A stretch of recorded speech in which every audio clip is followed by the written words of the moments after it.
नमस्कार दोस्तों, मेरा नाम है आरुष जायसवाल और आप देख रहे हैं क्रिकेट फैंटेसी क्लब। जी हाँ दोस्तों, अगर आप भी ड्रीम 11 से लाखों और करोड़ों कमाने के सपने देख रहे हैं, सोच रहे हैं कि पैसा कमा के हम हमारे सारे सपने पूरे करेंगे, तो आपका ये जो सपना है इस पे थोड़ी देर के लिए ब्रेक लग सकता है।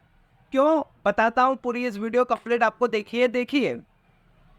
स्टार्टिंग में जो मैं आपको एक क्लिप दिखाता हूँ, इस क्लिप के बाद आपको खुद ब खुद माजरा समझ में आ जाएगा कि आखिर परेशानी क्या है।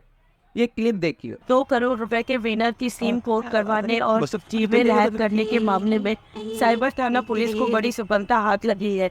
आरोपी को गुड़गांव से पकड़ लिया गया है। साथ ही आरोपी को नामजद जी कर समझ लिया गए गया होंगे है। अभी तक तो आप। जी दोस्तों, ये इंसान है ड्रीम 11 का स्कैमर यानी फ्रॉड। इस इंसान ने एक बंदे के 2 करोड़ रुपए उड़ा दी उसके अकाउंट से। अब क्या है ये मामला, ये संक्षिप्त में आपको बताता हूँ। देखिए, बात कुछ इस तरह की है कि 2 करोड़ रुपए गुड़गांव में रहने वाले एक इंसान को लगे थे उसके ड्रीम 11 ऐप में। 2 करोड़ रुपए की फर्स्ट प्राइज विनिंग राशि उसने हासिल की और ये बात जो है उसके आसपास के एरिया में बहुत सारी फैली। उसका जो बैंक अकाउंट था वो एक मिनी बैंक में था। ठीक है, मिनी बैंक में उसका एक बैंक अकाउंट था, तो उसने कुछ रुपए हालांकि मिनी बैंक में ट्रांसफर कर दिए थे फंड। बट जो कुछ पैसा था वो ड्रीम 11 में अपने जो वॉलेट होता है ड्रीम 11 में उसने उसमें रखा हुआ था, क्योंकि ड्रीम 11 की भी पॉलिसी रहती है कि आप क्या है कि 2 करोड़ एक साथ नहीं कर सकते हैं। आप 50 लाख 60 लाख 20 20 लाख एक से करके मतलब पैसे ट्रांसफर कर सकते हैं, एक साथ आप नहीं कर सकते हैं।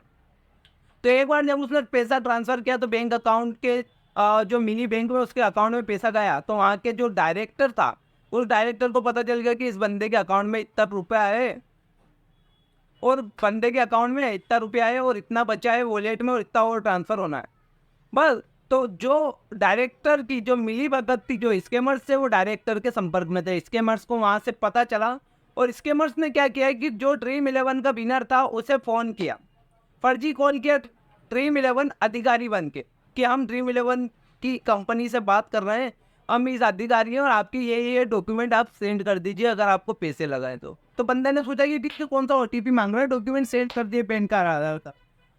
बंदों ने क्या किया कि उन डॉक्यूमेंट्स से जो इंसान की जो विनिंग की थी उसने जो ड्रीम 11 में जिस नंबर से, उस नंबर की जो सिम थी वो सिम उसने एयरटेल में पोर्ट करवा ली। जी हाँ दोस्तों, अल्टरनेट नंबर देके एयरटेल में पोर्ट करवा ली और ओटीपी आया इस बंदे के पास, तो इसने क्या है ओटीपी भी दे दिया और उनको मतलब जो सिम इसके पास थी वही सिम उनने एयरटेल में पोर्ट करा ली। यानी मान के चलिए कि 2 दिन बाद इनकी सिम बंद हो गई और जो स्कैमर्स के पास सिम थी जो उसने पोर्ट कराई थी इसी के नंबर की, वो चालू हो गई।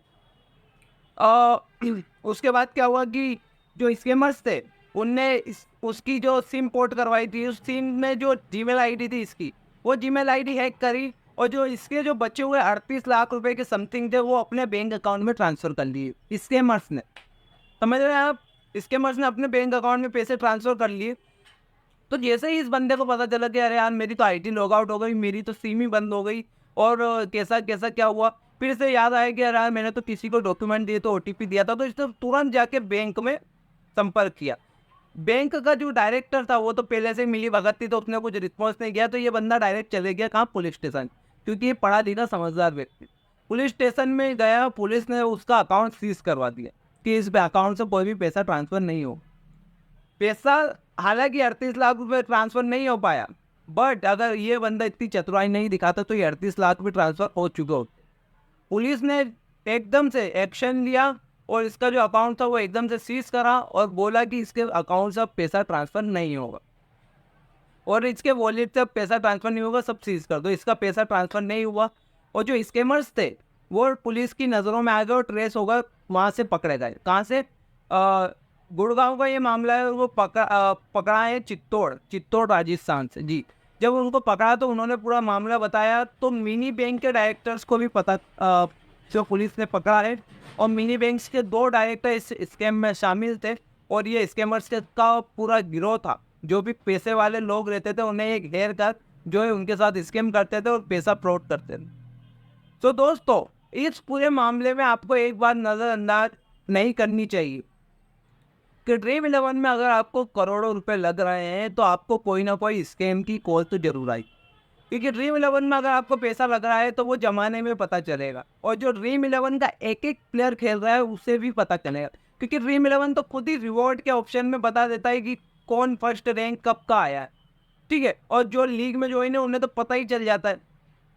तो आपसे एक ही मेरी रिक्वेस्ट है कि जो भी पैसा जीतता है ड्रीम इलेवन में, वो किसी भी तरह का OTP, किसी की तरह के डॉक्यूमेंट शेयर ना करे, क्योंकि शेयर करने से क्या हो सकता है आपके साथ फ्रॉड, जैसे इस बंदे के साथ हुआ है।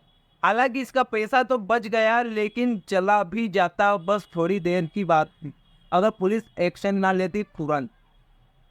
तो दोस्तों आपसे ये रिक्वेस्ट रहेगी कि किसी भी तरह का OTP अगर कोई मांगे तो उसे मना कर दें, क्योंकि ड्रीम इलेवन कभी भी आपको कॉल नहीं करता, आपका जो जीता हुआ अमाउंट रहता है आपके अकाउंट में आ जाता है, वॉलेट में आ जाता है, उसके बाद आप ट्रांसफ़र कर लेते हैं अपने बैंक अकाउंट में। आप बैंक अकाउंट में आने के बाद अगर फ्रॉड होता है तो फिर वो बैंक की जानकारी में आता है। अगर आपके ड्रीम इलेवन वॉलेट से गायब होता है तो वो तो बिल्कुल आपकी गलती।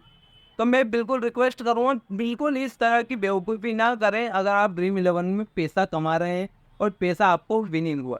थैंक यू सो मच दोस्तों, अच्छी लगी हो वीडियो तो प्लीज़ वीडियो लाइक कर। जय हिंद, मिलूंगा जरूर अगली